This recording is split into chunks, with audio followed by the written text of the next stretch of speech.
মামার বাড়ির সেই ধুলোমাখা ঘরে তোজো পেল এক পুরনো ব্যাগ। দেখতে সাধারণ, কিন্তু ভেতরে লুকিয়ে আছে এক অবিশ্বাস্য রহস্য।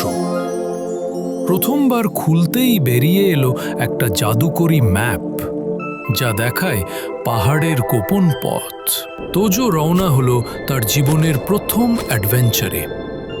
দরকার দড়ি? ব্যাগে আছে। অন্ধকার গুহা? টর্চও রেডি। এই ব্যাগ যেন জানে তোজোর মন পড়তে। কিন্তু সাবধান, এই পাহাড়ে আছে এক চালাক বাদর, যার শখ চকচকে জিনিস চুরি করা। তোজো ঝর্ণার পাশে রেস্ট করছিল, ঠিক তখনই ম্যাজিক্যাল ব্যাগটি চুরি করে পালিয়ে গেল বাঁদরটি।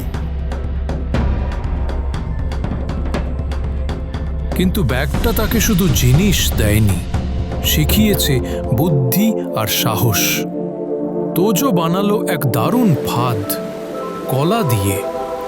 কলার লোভে ব্যাগ ছুঁড়ে দিল চালাক বাদর। ব্যাগ ফিরে পেল তোজো,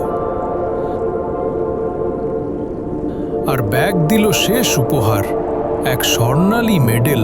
তাতে লেখা, আসল জাদু ব্যাগে নয়, তোমার সাহস আর বুদ্ধিতে।